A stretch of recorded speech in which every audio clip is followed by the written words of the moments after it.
اسلام بڑا شائستگی کا، تہذیب کا، معتدل اور خوبصورت دین ہے۔ انسانی زندگی میں کوئی شخص کوئی بھی کام کرتا ہو، لیکن اگر وہ کام بے ترتیب ہو، بے ڈھنگ ہو، غیر منظم ہو، تو اس کام کا سارا حسن ضائع ہو جاتا ہے۔ اسلام یہ چاہتا ہے کہ ہر کام ترتیب سے کیا جائے، مرتب کر کے کیا جائے، منظم انداز سے کیا جائے۔ انسان اپنی زندگی میں عبادت سے لے کر تجارت تک اپنی زندگی کے ہر شعبے میں نظم و ضبط کا مظاہرہ کرے۔ اگر چیزیں نظم و ضبط سے ہٹ جاتی ہیں، قاعدے سے ہٹ جاتی ہیں، تو کوئی بھی کام ہونے کے باوجود بھی لطف نہیں دیتا، فائدہ مند نہیں ہوتا۔ ہم یہ دیکھتے ہیں کہ مسلمانوں نے بہت ساری چیزوں کو بے ترتیب کر لیا ہے۔ ہماری زندگیوں میں ہر چیز ہے، نظم و ضبط نہیں ہے، وقت کی پابندی نہیں ہے، وقت کی قدر نہیں ہے۔ روزمرہ کے معاملات کے اندر ہم اپنے معاملات کو ترتیب سے نہیں چلاتے۔ کبھی کوئی کام کرتے ہیں تو اسے کیے ہی جاتے ہیں، اعتدال سے ہٹ جاتے ہیں، اور پھر اسی کام کو اس طرح چھوڑ دیتے ہیں کہ جیسے کبھی کوئی لینا دینا ہی نہیں تھا۔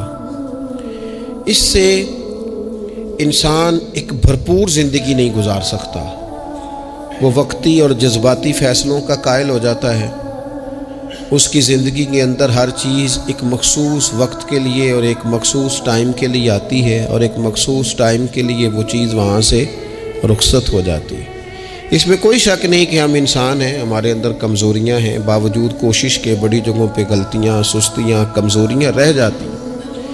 لیکن کچھ لوگ اپنے ذہن سے کوئی منصوبہ بندی کرنا ہی نہیں چاہتے۔ ہو جائے گا، اللہ کرم کرے گا، اللہ بڑا مہربان ہے۔ بھئی یہ ساری باتیں ٹھیک ہیں، لیکن اسی کریم رب نے کہا ہے صبح اٹھو، اسی کریم رب نے کہا ہے کہ وقت پر نیند پوری کرو، اسی کریم رب نے کہا ہے کہ ان الصلاۃ کانت علی المؤمنین کتابا موقوتا، فرمایا بے شک نماز مسلمانوں پر مقررہ وقت پر فرض ہے۔ اسے اپنی ترتیب سے، وقت کے حساب سے تم نے ادا کرنا ہے۔ یہ نہیں ہو سکتا کہ تم کہو جی میری آنکھ 9 بجے کھلتی ہے تو میں فجر 9 بجے پڑھوں گا، اس کا ٹائم 6 بجے ہے تو تمہیں 6 بجے ہی فجر پڑھنی پڑے گی۔ اپنے مقررہ وقت پر چیزیں جب تک نہیں رہیں گی تب تک رضا الہی کا حصول بھی ممکن نہیں ہوتا۔ ہم چونکہ غیر منظم زندگی گزارتے ہیں، بے ترتیب زندگی گزارتے ہیں، تو اس لیے بہت سارے کام جو کرنے کی ہم پوزیشن میں بھی ہوتے ہیں وہ کام بھی ہم سے ہو نہیں پاتے۔ ایک تو بہت سارا مسئلہ لوگوں کا یہ ہے کہ کل کر لیں گے، انشاءاللہ ہو جائے گا، آپ دعا کریں ہو جائے گا، آپ فکر نہ کریں ہو جائے گا۔ اس کا معنی کوئی نہیں نا، اس کا مطلب کوئی نہیں۔ آپ کیا کہہ رہے ہیں؟ آپ کہیں میں نے شروع کر دیا ہے اب دعا کریں، آپ یہ کہیں کہ میں نے پوری کوششیں لگا دی ہیں، آپ اچھی امید رکھیں اللہ سے، لیکن آپ سٹارٹ ہی نہیں کر رہے اور آپ کہہ رہے ہیں دعا کریں۔ یہ کیسے ہوگا؟ جب تک نظم و ضبط کا، آداب کا، حدود کا، قاعدے قانون کا پورا خیال ہی نہ رکھا جائے۔ حضرت سید فیض الحسن شاہ صاحب رحمۃ اللہ تعالیٰ علیہ فرماتے ہیں کہ ایک خاتون بڑی عجلت پسند تھی، جلد باز تھی، تو اس کا شوہر اس کی ان چیزوں سے بڑا پریشان تھا، جلدی میں آدھا کام کرتی تھی، آدھا کام خراب کر دیتی تھی، تو اکثر آ کے کہتی تھی دعا کریں بڑا مارتا ہے۔ اگرچہ اس کا مارنا پھر بھی درست نہیں تھا، لیکن وہ دیہاتوں میں آپ کو پتہ ہے نا، بعض لوگ بڑی جہالت کا مظاہرہ کرتے ہیں، اس قدر زیادہ شدت کے ساتھ تکلیف دیتے ہیں کہ جو بالکل نازیبا ہو جاتی ہے۔ وہ ایک دن اس نے آ کے کہا کہ پیر صاحب کوئی سمجھاؤ، بڑا ماردہ ہے۔ تو آپ نے فرمایا تو سنا ہے بڑی جلد باز ہے، کام نظم و ضبط سے نہیں کرتی۔ کہنے لگی جی دیکھیں جی کیا نظم و ضبط اور کیا معاملہ، کل اس نے مجھے کہا دال پکا دو تو میں نے اس میں گھی بھی ڈالا ہے، مرچیں بھی ڈالی ہیں، پیاز بھی ڈالا ہے، لہسن بھی ڈالا ہے، ہلدی بھی ڈالی ہے، بس ذرا جلدی میں نے دال ہی تو نہیں ڈالی۔ تو یہ کو مارنے والی بات ہے؟ ہر شے ہے، ایک شے ہی نہیں۔ ہمارے ہاں بہت سارے لوگ ایسے ہیں جو جلدی میں اصل کو ہی بھول جاتے ہیں۔ وہ کہتے ہیں باقی میں نے سارے کیے، کوئی رہ تو نہیں نہ گیا، سارے کیے، ایک ہی نہیں نہ کیا، وہ بھائی جو اصل تھا وہ تو رہ گیا۔ نظم و ضبط، قاعدہ، قانون، جب تک ہمارے اپنے اندر، میں دوستوں سے کہہ رہا تھا پھر کہتا ہوں، میرے اسلاف فرمایا کرتے تھے جو والد تہجد نہ پڑھے اس کے بچے فجر نہیں پڑھتے۔ والد کو جب تک وہ سحری میں سجدہ ریز نہیں دیکھیں گے اتنی دیر تک آپ ان سے 1.5-2 گھنٹے پہلے اٹھیں گے تو پھر وہ اٹھیں گے۔ لیکن اگر کہا جائے کہ پتر میں تھکیاں تو تو مسیتے جا، تو یہ ہو سکتا نہیں کہ وہ جائے، کیونکہ ہماری زندگی سے نظم و ضبط بچے سیکھیں گے، ہمارے ماحول سے وہ محنت کو، مشقت کو، کوشش کو وہ سیکھیں گے۔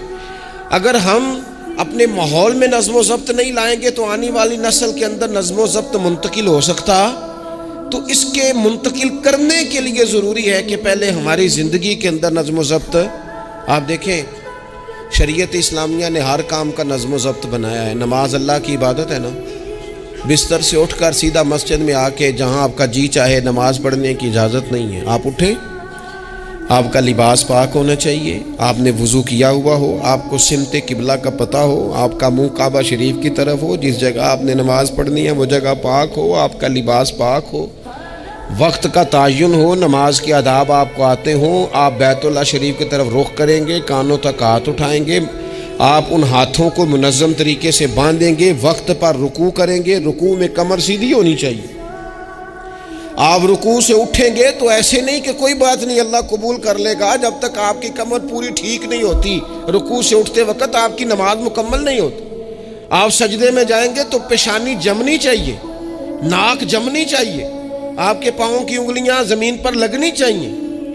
آپ جب تک پوری ترتیب سے نماز نہیں پڑھتے، رب کی عبادت ہے نا، کریم بھی بڑا ہے نا، مہربان بھی بڑا ہے نا، غفور بھی بڑا ہے، لیکن اگر مرتب طریقے سے نہ پڑھو تو وہ تو نماز قبول نہیں کرتا۔ نبی پاک صلی اللہ تعالی علیہ وسلم کے سامنے آ کے ایک شخص نے نماز پڑھی، عبادت کی ہے، آیا ہے، جھکا ہے، لیکن عبادت بھی بے ترتیبی نہیں، بے ڈھنگی نہیں، غیر مرتب نہیں، غیر منظم نہیں، ایسے نہیں کہ جیسے مرضی کر لی۔ اس نے آ کے نماز پڑھی تو حضور نے اس کو دیکھا اور نبی پاک علیہ السلام نے فرمایا تیری نماز نہیں ہوئی، دوبارہ پڑھ۔ اس نے دوبارہ پڑھی۔ یہاں تو لوگ ناراض ہو جاتے ہیں۔ ایک دفعہ طالب علمی کی بات ہے، میں ایک جگہ نماز کے لیے وضو کر رہا تھا تو ایک صاحب نے وضو کیا، بڑی جلدی میں آئے اور جلدی میں وضو کیا تو ان کا ایک ٹخنا خشک رہ گیا۔ تو میں نے ان کی خدمت میں بڑی، چونکہ بزرگ تھے، بڑے تھے مجھ سے، میں نے بڑی عرض کی، میں نے کہا وہ آپ کو خیال نہیں رہا، آپ کا ٹخنا خشک ہے۔ وہ کہتے ہیں مولویوں لنگن نہ دیا دے، دیکھیں کو لنگ نہ جائے، تو سو قبول کرنی کہ اللہ نے۔ میں نے ان سے کہا آپ کیا کام کرتے ہیں؟ کہنے لگا میں کپڑا بیچتا ہوں۔ تو میں نے کہا اگر آپ کا 1000 روپے والا گز کپڑا ہو تو کوئی شخص کہ کوئی عرض نہیں، چل مہربانی کر 300 کا دے دیتے ہو؟ کہنے لگا نہیں جی ترتیب سے ہی بات چلے گی۔ تو میں نے کہا یہ بھی ذرا ترتیب سے ہی چلے گی، اللہ نے کہا ہے کہ اس طرح کر کے پڑھو تو پھر میں قبول کروں گا، تو اگر وہ رستہ ہی آپ نے اختیار نہیں کیا۔ نبی پاک علیہ السلام کے سامنے اس نے نماز پڑھی، حضور کے سامنے، نبی پاک رحمت للعالمین ہے نا، حضور سے زیادہ کو پیار کرنے والا تو نہیں نا۔ نبی پاک نے تو نہیں فرمایا چل میرے سامنے پڑھی یا تیری قبول ہی قبول ہے، حضور نے فرمایا تیری نماز نہیں ہوئی، دوبارہ پڑھ۔ اس نے دوبارہ پڑھی، حضور نے فرمایا تیری نماز نہیں ہوئی، دوبارہ پڑھ۔ اس نے 7 پڑھی، 3 دفعہ پڑھی، پھر حضور کی بارگاہ میں آیا تو نبی پاک علیہ السلام نے فرمایا جب تو رکوع کرے تو صحیح کر کے رکوع کر، جب تو سجدہ کرے تو صحیح کر کے سجدہ کر، اور جب تو قیام میں کھڑا ہو تو ایک منظم طریقے سے کھڑا ہو۔ فرمایا اس اعتدال، اس نظم و ضبط سے، اس ترتیب سے نماز پڑھ، امید ہے خدا کے فضل پر کہ وہ تیری عبادت کو قبول فرمائے گا۔ نظم و ضبط ہی نہیں ہے۔ رمضان شریف کا روزہ بڑا مہربان ہے نا اللہ، اپنے بندوں کو کسی قسم کی کسی مشقت میں مالک ڈالتا نہیں، لا یکلف اللہ نفسا الا وسعہا۔